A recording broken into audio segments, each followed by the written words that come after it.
Olá, queridão. Graça e paz, uma noite de conquista, uma noite de vitória. Deixa eu compartilhar algo contigo aqui. A Bíblia diz que em um belo dia, Davi enche o reino, ele então decide de trazer a arca de volta para Jerusalém. Davi monta todo um aparato, né? Ele prepara carros, um carro novo, ele pega um boi novo que nunca tinha sido usado para nada, não tinha carregado peso nenhum. Ele prepara toda uma estrutura, ele monta uma festa, porque ele ouviu falar que na casa de Obed-Edom, tudo quanto aquele homem tinha, Deus o tinha prosperado. Por quê? Porque ele estava guardando ali a arca em sua casa. Você sabe bem que a arca, ela tinha representatividade da presença de Deus propriamente na terra. Ela estava ali na casa daquele homem, tudo que ele tinha foi poderosamente abençoado, né? Porque o seu antecessor, o rei Saul, decide fazer o quê? Ele decide reinar, ele reina, ele governa por muito tempo e não se preocupa com a presença de Deus. Davi não.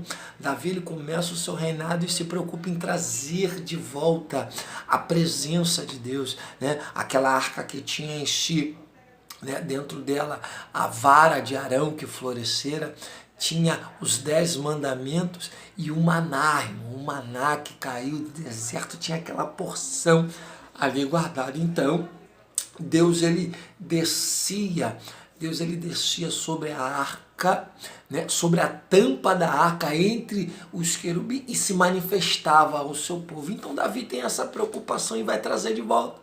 Ele quer governar, quer estar ali no local onde Deus colocou ele, mas não quer estar sozinho. Então o que ele vai fazer? Ele vai trazer a arca, ele vai trazer a presença para o seu reinado.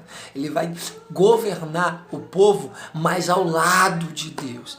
Mas sendo que todo o desejo do coração de Davi, a alegria de ter a presença de Deus sobre Israel, ser o governo novamente de Deus estabelecido sobre aquele povo, não foi o suficiente. Por quê? Porque Davi não vigiou. Davi, ele faz uma condução, ele prepara todo um caminho para que a arca viesse a ser introduzida de novo em Jerusalém, ali ao povo de Israel, mas faz de uma maneira errada.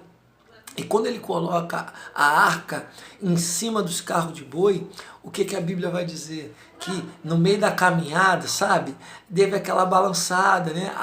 O carro foi andando e a roda passando pelas pedras e começou a balançar. E esse balançar é o suficiente para alguns, e foi o suficiente para que a arca ela tombasse. Nisso que ela tomba, a Bíblia diz que Uzá, ele cheio de boa intenção, um obreiro que estava ligado no culto, um obreiro que estava cheio da presença, o que ele faz?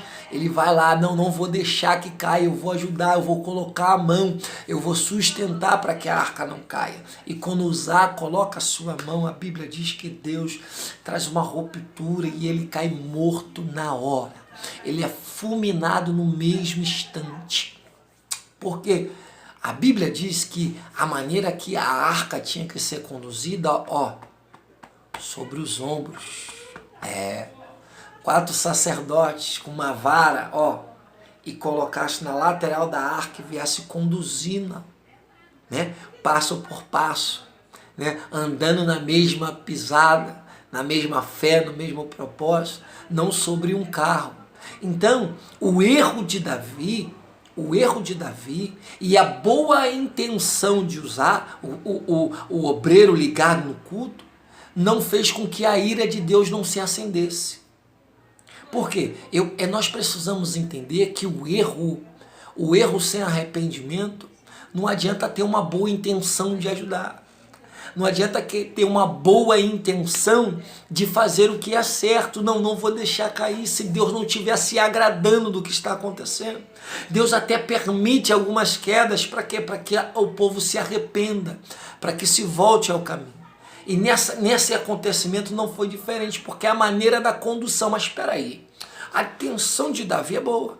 Por quê? Trazer a presença de volta ao seu lugar, para que o Deus estivesse novamente governando sobre o seu povo. A intenção ótima, mas a maneira errada. A intenção de usar, ótima, que não caia, não vai deixar que a arca viesse cair, ele coloca a sua mão, a intenção ótima, o obreiro ligado no culto, mas não foi o suficiente. Como é que nós temos conduzido a presença de Deus? Como é que nós temos vivido esse momento de presença de Deus? Como é que tem sido a nossa condução?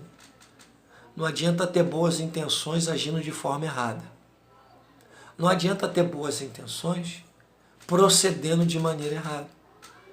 Como é que tem sido o seu procedimento diante de Deus?